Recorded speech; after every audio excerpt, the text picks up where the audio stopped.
Here's the thing about someone landing on your profile. You may have legitimately 2 to 3 seconds before they decide if they're going to follow you. 3 seconds, that's not a lot. And if your pinned posts are random, or if you don't have any at all, you're really wasting your 3 seconds. And you're basically handing somebody a business card with the wrong number on it. Welcome to The Creative Bodega, a podcast about content marketing, Instagram growth, and personal branding for female service-based solopreneurs who want to grow their business without letting it take over their lives. I'm your host, Em Connors, and each week I'll share actionable tips, expert advice, and unfiltered truths to help you create engaging content, connect authentically with your audience, and turn followers into loyal customers, all without the burnout. If you're ready to simplify your content creation, navigate the ever-changing trends, and build a business that works for you while staying sane in this crazy season of life, then you're in the right place. Welcome back to the Creative Bodega podcast. I am your host, Em Connors, and today I want to talk about something that has been probably sitting on basically every female service-based solopreneur's to-do list forever. And if you're anything like the women inside my membership or me, you've been meaning to deal with this for months, if not years. I'm pretty sure it's been a thing that you could do for years. It's your pinned posts. Today we're going there, and I promise this is going to be one of those episodes where you finish it, open Canva, and actually create these things. Okay, but first, I need to get a little something off my chest. I want to talk about grid aesthetics and the type where like every graphic bleeds into the next one. Like, you know what I'm talking about. Like, so if you have 3 pinned posts across the top of your Instagram grid, like one goes into the next. And it's like you almost have to like look at the 3 posts together just to see what the full image is. I remember like 2 years ago, maybe more, somebody was like, I saw a post about a 9 grid, and I was like, what the hell is a 9 grid? Like, I'm the first to admit, I'm not like on the cutting edge, like, and then I wouldn't even call it cutting edge, but I just didn't even know what the heck this thing was. So I think it was one of the worst ideas in the history of Instagram when I actually learned what it was. And that was quite literally, like, I don't even know how they did it. I guess they just didn't post new stuff, but they basically had 9 posts in a row. So 3 rows of 3, right? And it made like a puzzle, and everything bled into it. It looked like one big image as a 9 posts all together, but nothing about each individual graphic made you want to click on it. I still don't even understand. It was for people who really didn't want to post. That's, I don't know, but no one's doing that anymore, right? And it probably took a ton of effort into creating it. And whenever somebody reaches out and they're like, do you know how to make like a seamless carousel? And I'm like, no, because why? Just why? Like, why do we need to make seamless carousels? Why is that even a thing, to be really, really honest? Someone literally came up to me at the Canva Create event in LA, and that was what they asked me. And I was like, yeah, no, because I just don't understand. Why does every slide have to look like it bleeds into the next? We're never looking at them side by side. I don't get it. And it's giving very like 2020 energy to me. So whatever, bold opinion. But if that's been on your radar or something you want to try, I just want to lovingly talk you out of it right this very second. And I'd rather you direct your energy somewhere that will actually do some heavy lifting for you, which takes me to today's topic. So what is a pinned post? Just in case, if you're newer to Instagram or you don't pay much attention to this feature, let me just back it up real quick. A pinned post is a post you've chosen to permanently display at the top of your Instagram grid. You've probably seen it when you land on someone's profile and they have an image at the top with a little pin, like a thumbtack looking thing in the top right-hand corner. And again, when someone lands on your profile, whether they found you through a reel or a share or somebody tagged you in their stories or something, and they decided to actually like click through and check you out, the first 3 posts is what they're going to see at the very top as your pinned post. And then anything new that you make or publish after that goes underneath it in row number 2. So you can pin 3. That's it. There's 3 spots. So they sit right there at the top, and it is prime real estate, my friend, before anybody scrolls down to see anything else you've posted. Like, here's the thing about someone landing on your profile. you may have legitimately 2 to 3 seconds before they decide if they're going to follow you or look around or scroll or just leave. 3 seconds. That's not a lot.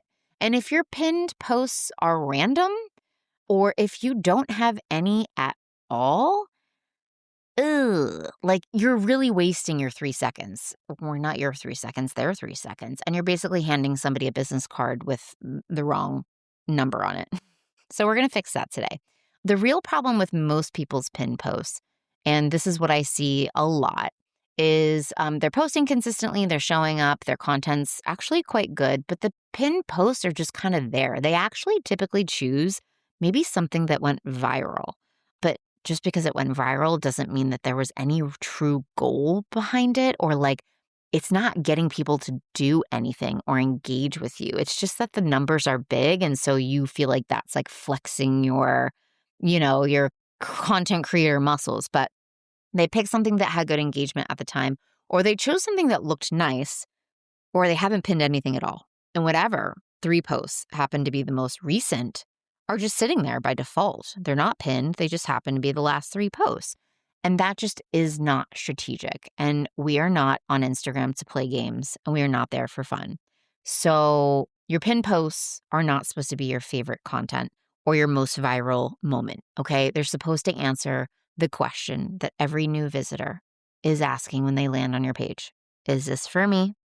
Does this person get what I need, or are they going to help me solve a problem that I have? What do I do next? Okay. And if your pinned posts can't answer those 3 questions, they are not working hard enough. They're not doing their job.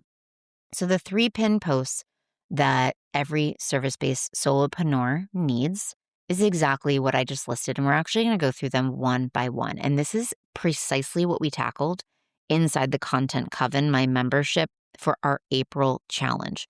And I'm going to walk you through exactly what we covered because the results were so good for the members.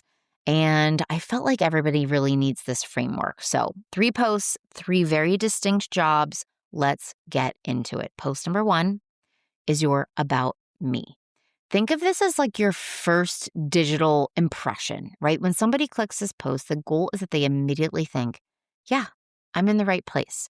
Or, you know what? I like this person. I can relate to a lot of what they're saying or their story of how they got here, why they do this. This post needs to clearly state what you do and who you help. Not vague, not like everyone is my client. In a very specific, this is exactly who I serve and how I serve them way. It should give people a sense of results, or it should support your offer. And it needs just enough personality that someone feels like they can get to know you. It really probably shouldn't be your entire life story. I see this a good amount. The About Me posts can turn into like a 5-paragraph essay covering your entire career for the past 30 years, and your why and your dog's name and your coffee order. And like, somewhere buried in the middle is what you actually do for people. But we're not doing that. I want you to keep it clean, focused. Someone should be able to read this in 30 seconds and know exactly if you're for them and if they like you, right? And a good gut check is if your best friend forwarded your About Me post to someone who had never heard of you before, would that person immediately understand what you do? And if the answer is anything less than a confident hell yes, it needs some refreshing, okay? The second post is your work with me post or my offers or offers, right? This is your conversion post. Its entire job is to show people how they can take the next step with you right now based on your current offers. And that last part really matters. Your work with me should reflect what you're actually offering today, not what you offered a year ago, not anything that's outdated. If you pivoted, if you added something new, you retired a service, this post really needs to be updated pretty frequently because you don't want to confuse. You confuse, you lose. If you include your current offers, a clear explanation of who each offer is for, and a simple call to action, that's it. That post is doing the heavy lifting for you. Where do they go? What do they click? What do they comment? Should they DM you? Tell them. Make it supremely obvious. People are not going to hunt for the next step. I promise you that. You have to hand it to them on a silver platter. post number 3 is your list builder post. You know me, and you know your girl loves an email list. And my client journey does not end on Instagram. That is never the goal. The goal is to get them onto my email list, a space that I can control and I own. Okay. This is about your current priority, your freebie, your email list, your membership, whatever you're actively trying to grow right now. But I feel like for me, it's my best performing freebie, my best performing free resource pinned up there to get people to comment a certain word to get them on my email list. And I get it. It doesn't feel as exciting maybe as the other two, but this post might actually be like the most important one. Because as we know, Instagram can change the algorithm tomorrow. It is an uphill battle for us to get our content in front of anyone and everyone, including our followers. And our followers and we are at the mercy of the platform. Your email list is yours. Your membership is yours. So use one of your 3 pin posts to drive people there. Promote your freebie, maybe tell them about your membership, or give them a reason to go beyond Instagram and into your world where you actually control the narrative and the visibility. And update this one as your priorities shift, or if you retire a freebie and you introduce a new one that has like a great funnel attached to it, shift out the old and bring in the new. If you have a freebie or if you're pushing a different offer, if your strategy evolves, this is a post that can absolutely rotate. In fact, I was on a one-on-one call with a realtor yesterday and I told her, like, just swap this out literally whenever you get a new listing or you have a new sale. Like, this should be just ever evolving and fresh for you if you are a realtor. So I want you to think of it as like a living slot, not something you set once and forget forever. It should be kind of refreshed. So we made this our April challenge inside the Content Coven membership. And I have to tell you how it went because it genuinely made me like so ecstatic. The overall theme of everyone's feedback at the end of this challenge, which is actually today was the last day, was I am so glad I finally did this. I feel such relief. This was really fun to do. And that was it. Like the vibe across the board was so positive because for so many of the women who participated, refreshing their pinned posts has been sitting on their to-do list for months, including me. It kept getting pushed back because it felt like one of those tasks that just wasn't urgent enough to prioritize, but was important enough to feel guilty about by ignoring as a solopreneur. And this challenge gave them a deadline.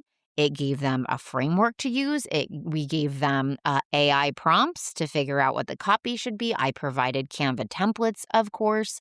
And that combination was apparently exactly what everybody needed to cross this off their to-do list finally.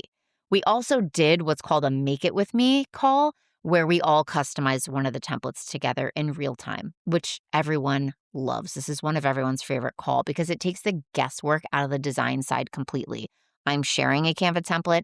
I am walking you through exactly how I would update it if I were you. And then the members can submit what they've designed inside our community for feedback before they even publish it. We're looking at the design. We're looking at the words. This is all completely optional, but a lot of people took advantage of it this month, and it gave them so much more confidence before actually hitting post. I think the specificity is what made it really work too, right? It wasn't just like, let's improve our profile. It was like, here are 3 pin posts. Here's what goes into each one. And here are your templates. Let's go, right? And people did it. And they were really proud of themselves when they finished. And honestly, that was the whole point. So your action step for today, I want you to go to your Instagram profile right now, or the second you finish this episode, look at your 3 pinned posts if you have them and ask yourself, do I have an about me, a work with me, and a list builder post? Are they current? Are they doing their job? And if the answer is no, my friend, that is completely okay. This is a fixable thing.